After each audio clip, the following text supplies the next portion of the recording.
Hello po mga kababayan, si Dante Maravillas. Nag-react na si Benji Magalong mga kababayan matapos masama yung kanyang pangalan sa destabilization plot with retired generals na supporters po ni Digong. Diyan niya, Mr. Maravillas, naniniwala ka sa mga destabilization. Harap-harapan po yung destabilization na ginagawa nila. Siyempre, magdi-deny sila. Pero pag nagtagumpayan mga kababayan sa kanilang kudita, proud sila na naging parte ng kudita kasi panalo. Pero pag hindi pa panalo, siyempre, denial, that is normal. Ngayon, nag-react na rin po yung Palasyo Malacanang sa alleged destabilization plot.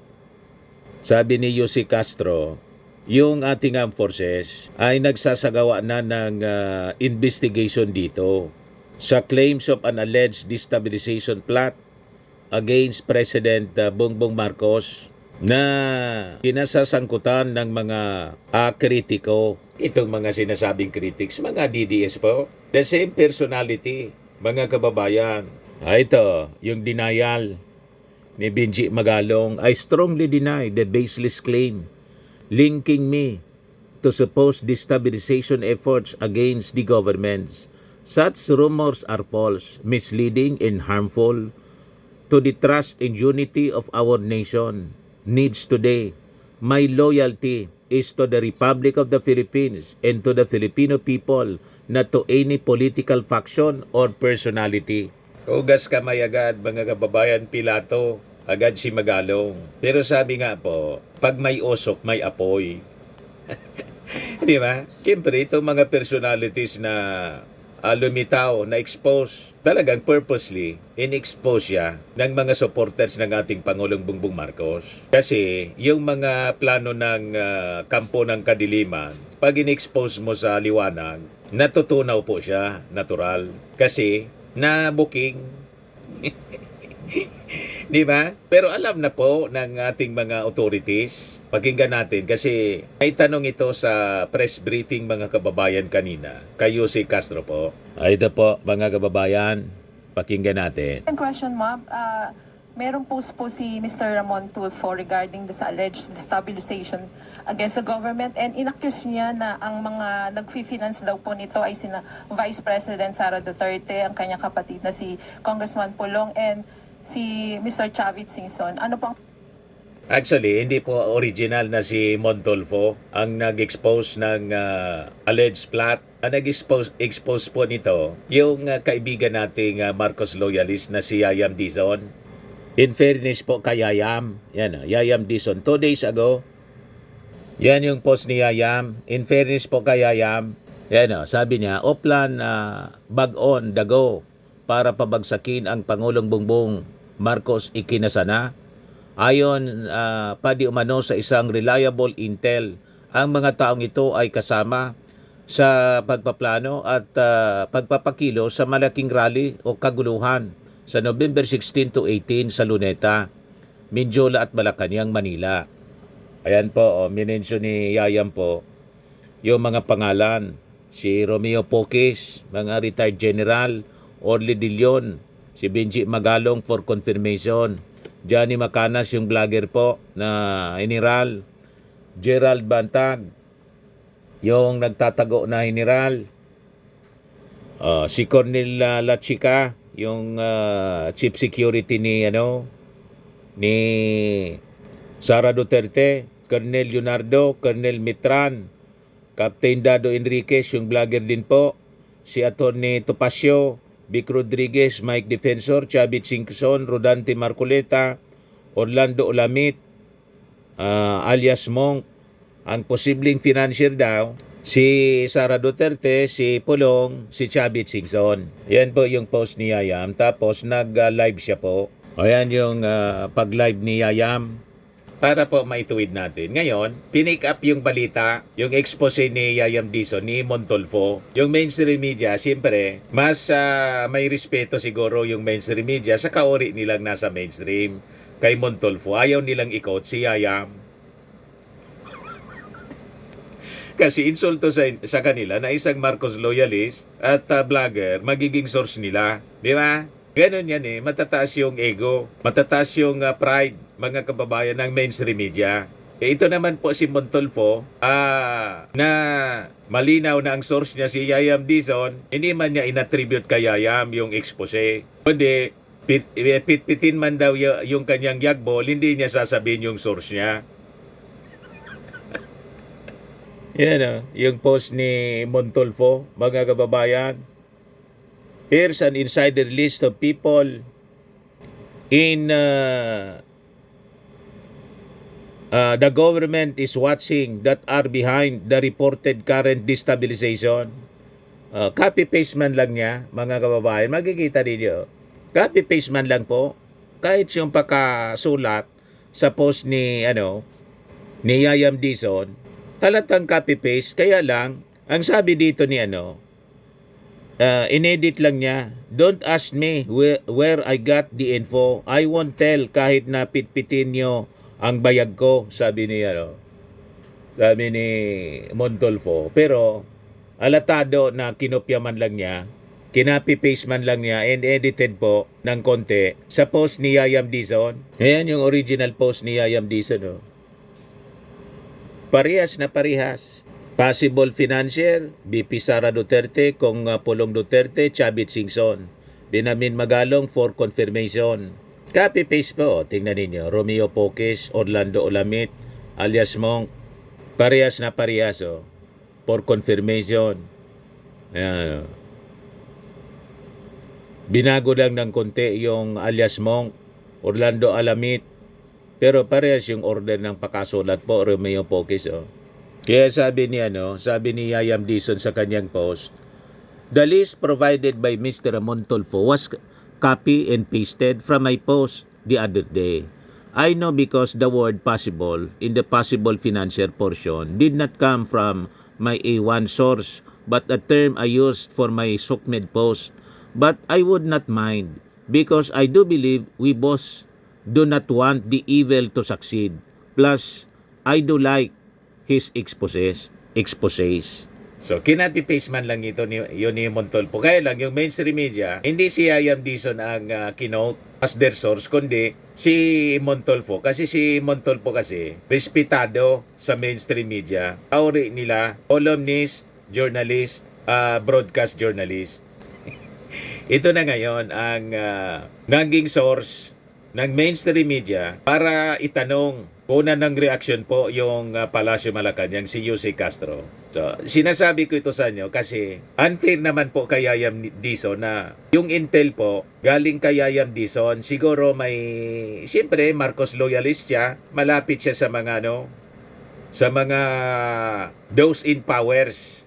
Di ba? Kaibigan natin. 2 months ago nang pumunta tayo sa Maynila. Yaya ko si Yayam na sabi ko, pare, magkuhan tayo. Kapi-kape. Ibigan natin si Yayam Dizon. Ngayon, pakinggan natin yung reaksyon ng Palacio Malacanang sa tanong ng mainstream media tungkol sa destabilization plot. Ang reaksyon ng Palacio dito? Ito po ay napansin na po ng AFP at nabanggit nga rin po ang mga pangalang katulad ni General Poques, General Orlando De Leon, at saka si Mayor Benji Magalong, although for confirmation. At iba pa, pati si Colonel Lachica na di umanong sangkot sa usapin ng 125 million pesos na confidential funds ng Vice Presidente. Ayon po sa AFP, sa mga ganitong klaseng mga sinasabi, although ito ay nasa social media, at sa kanila po, ito po ay ibinibigay na rin po sa kanilang intelligence community, iminomonitor, inaalam ang katotohanan. Hindi naman po ibig sabihin na nasabi sa social media ito ay agad na dapat paniwalaan. So kailangan po nilang i-validate at sa ngayon po ayon sa AFP, ito po ay pinamomonitor at binigay na po nila sa intelligence community nila. So sa part ng Palacio, ma'am, siniseryoso itong ganitong alleged report of destabilization? Thank you. Nasa intelligence community na po yan. Kung meron sila makikitang dapat na talagang pagtuunan ng pansin, ito naman po ay hindi tutulugan ng ating Pangulo. Salamat. Sunod na tanong mula kay Ivan Mayrina, GMA 7. Ma'am, sa kaugnay na issue, hindi ho ngayon lang lumutang itong ilan sa mga pangalan. Nabanggit niyo po si Retired General Pocis na isa daw po sa mga lumapit kay AFP Chief Romeo Bronner na mag-withdraw ng support at suportahan yung mga kilos protesta. Umuusad na ho ba yung investigasyon tungkol sa mga aksyong ito ng mga retired generals and probably the rest of the people in the list? Kailangan po kasi talaga maimbestigahan ito at kasi maaari sabihin nila ito ay freedom of expression. Pero muli, titingnan natin kung ano ang hangganan at kailangan po talaga itong mapaimbestigahan kung ito po ay parte na po talaga ng destabilization. So sa ngayon po, wala pa tayo sa punto na pwede na nating sabihin merong nalalabag na batas itong mga taong ito na nasa listahan ni Mr. Tulfo. Wala pa po tayo masasabi kung sila ay may nilalabag na batas.